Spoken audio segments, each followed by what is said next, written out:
La Bible, Ancien Testament, 1 Samuel versets 10 à 12. 1 Samuel 10. Samuel prit une fiole d'huile qu'il répandit sur la tête de Saül. Il le baisa et dit : L'Éternel ne t'a-t-il pas oint pour que tu sois le chef de son héritage ? Aujourd'hui, après m'avoir quitté, tu trouveras 2 hommes près du sépulcre de Rachel, sur la frontière de Benjamin, à Tseltsac. Ils te diront : Les ânesses que tu es allé chercher sont retrouvées. Et voici, ton père ne pense plus aux ânesses, mais il est en peine de vous. Et dit : Que dois-je faire au sujet de mon fils ?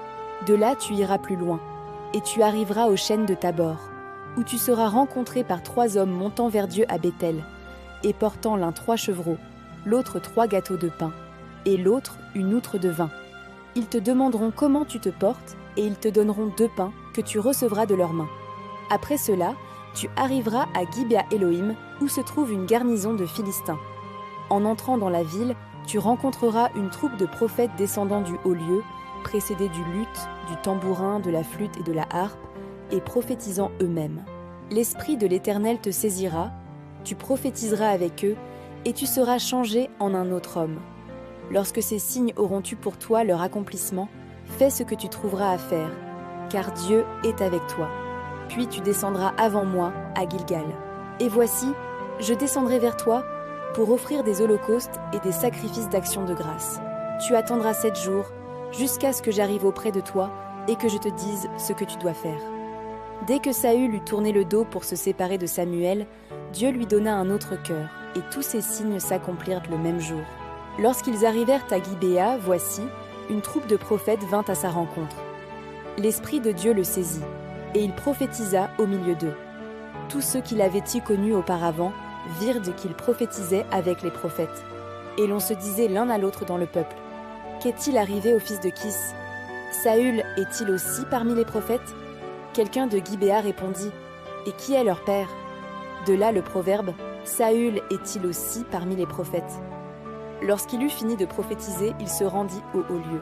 L'oncle de Saül dit à Saül et à son serviteur : Où êtes-vous allés ? Saül répondit : Cherchez les ânesses, mais nous ne les avons pas aperçues, et nous sommes allés vers Samuel. L'oncle de Saül reprit : Raconte-moi donc ce que vous a dit Samuel. Et Saül répondit à son oncle : Il nous a assuré que les ânesses étaient en se retrouver. Et il ne lui dit rien de la royauté dont avait parlé Samuel. Samuel convoqua le peuple devant l'Éternel à Mitzpa. Et il dit aux enfants d'Israël : Ainsi parle l'Éternel, le Dieu d'Israël. J'ai fait monter d'Égypte Israël, et je vous ai délivré de la main des Égyptiens et de la main de tous les royaumes qui vous opprimaient. Et aujourd'hui, vous rejetez votre Dieu, qui vous a délivré de tous vos maux et de toutes vos souffrances. Et vous lui dites : Établis un roi sur nous. Présentez-vous maintenant devant l'Éternel, selon vos tribus et selon vos milliers. Samuel fit approcher toutes les tribus d'Israël, et la tribu de Benjamin fut désignée. Il fit approcher la tribu de Benjamin par famille, et la famille de Matri fut désignée. Puis Saül, fils de Kis, fut désigné. On le chercha, mais on ne le trouva point. On consulta de nouveau l'Éternel. Y a-t-il encore un homme qui soit venu ici ? Et l'Éternel dit : Voici, il est caché vers les bagages. On courut le tirer de là, et il se présenta au milieu du peuple. Il les dépassait tous de la tête. Samuel dit à tout le peuple : Voyez-vous celui que l'Éternel a choisi ? Il n'y a personne dans tout le peuple qui soit semblable à lui. Et tout le peuple poussa les cris de « Vive le roi !» Samuel fit alors connaître au peuple le droit de la royauté, et il l'écrivit dans un livre qu'il déposa devant l'Éternel. Puis, il renvoya tout le peuple, chacun chez soi. Saül aussi s'en alla dans sa maison à Gibéa. Il fut accompagné par les honnêtes gens dont Dieu avait touché le cœur. Il y eut toutefois des hommes pervers qui disaient « Quoi ? C'est celui-ci qui nous sauvera !» Et ils le méprisèrent et ne lui apportèrent aucun présent. Mais Saül n'y prit point garde. 1 Samuel 11. Naacash l'ammonite vint assiéger Jabès en Galaad. Tous les habitants de Jabès dirent à Naacash : Traite alliance avec nous, et nous te servirons. Mais Naacash l'ammonite leur répondit : Je traiterai avec vous à la condition que je vous crève à tout l'œil droit, et que j'imprime ainsi un opprobre sur tout Israël. Les anciens de Jabès lui dirent : Accorde-nous une trêve de 7 jours, afin que nous envoyions des messagers dans tout le territoire d'Israël. Et s'il n'y a personne qui nous secourt, nous nous rendrons à toi. » Les messagers arrivèrent à Giba de Saül et dirent ces choses aux oreilles du peuple. Et tout le peuple éleva la voix et pleura. Et voici, Saül revenait des champs derrière ses bœufs, et il dit : « Qu'a donc le peuple pour pleurer ?» On lui raconta ce qu'avaient dit ceux de Jabès. Dès que Saül eut entendu ces choses, il fut saisi par l'Esprit de Dieu et sa colère s'enflamma fortement. Il prit une paire de bœufs et les coupa en morceaux, qu'il envoya par les messagers dans tout le territoire d'Israël, en disant : « Quiconque ne marchera pas à la suite de Saül et de Samuel aura ses bœufs traités de la même manière. » La terreur de l'Éternel s'empara du peuple, qui se mit en marche comme un seul homme. Ils dirent aux messagers qui étaient venus : « Vous parlerez ainsi aux habitants de Jabès en Galaad. Demain vous aurez du secours, quand le soleil sera dans sa chaleur. » Les messagers portèrent cette nouvelle à ceux de Jabès, qui furent remplis de joie, et qui dirent aux Ammonites : « Demain nous nous rendrons à vous, et vous nous traiterez comme bon vous semblera. » Le lendemain, Saül divisa le peuple en 3 corps. Ils pénétrèrent dans le camp des Ammonites à la veille du matin, et ils les battirent jusqu'à la chaleur du jour. Ceux qui échappèrent furent dispersés, et il n'en resta pas 2 ensemble. Le peuple dit à Samuel : « Qui est-ce qui disait : Saül régnera-t-il sur nous ?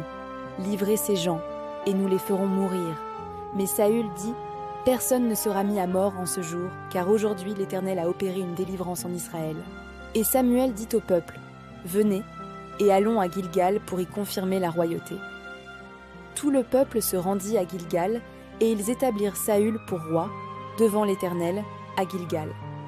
Là, ils offrirent des sacrifices d'action de grâce devant l'Éternel. Et là, Saül et tous les hommes d'Israël se livrèrent à de grandes réjouissances. 1 Samuel 12.